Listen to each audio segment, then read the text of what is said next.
নিন স্যার, নতুন মাল একদম ফ্রেশ এসছে, সবার আগে আপনাকেই দিলাম।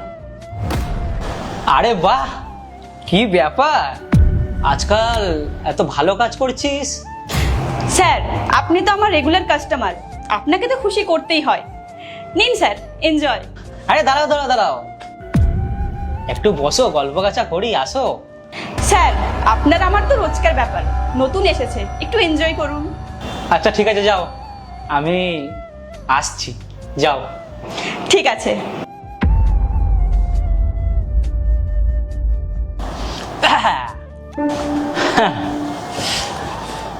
যখন এইসব কাজই করবে তাহলে আবার মুখে পর্দা কেন?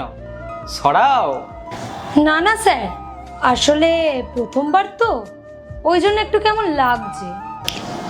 ও মানে ও ঠিকই বলেছে, তুমি এর আগে এসব কিছু করনি, তাই তো?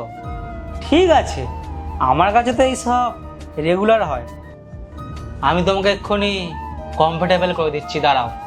আচ্ছা তোমার নামটা কি বাবু? স্যার আমার নাম লেলা। লাইলা? লাইলা, তোমার নামটা না পুরো ফাটাফাটি, আর আমার না তোমাকে দারুণ লেগেছে, পরে আবার ডাকবো তোমাকে।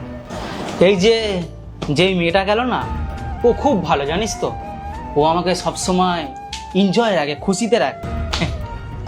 ওকে আমি আলাদাই পেমেন্ট করি, খুশি কর, তোকেও আমি আলাদাভাবে আরও পেমেন্ট করব। আচ্ছা স্যার, একটা কথা বলবো, আপনি কতদিন ধরে এইসব করছেন? আমি? প্রিয় মাকে যদি নিজের থেকেও বেশি ভালোবাসো তাহলে ভিডিওতে লাইক করে চ্যানেলটি সাবস্ক্রাইব করে দাও। কেন রে, আমার কথা শোনার দেখছি ভালোই তো ইন্টারেস্ট। শোন, আমার বিয়ে হয়েছে 3-4 বছর হলো, তার আগে থেকেও আমি এসব করছি, পুরো বিন্দাস রিল্যাক্স আছি, সারাদিন এনজয়, একদম মস্তিতে আছি।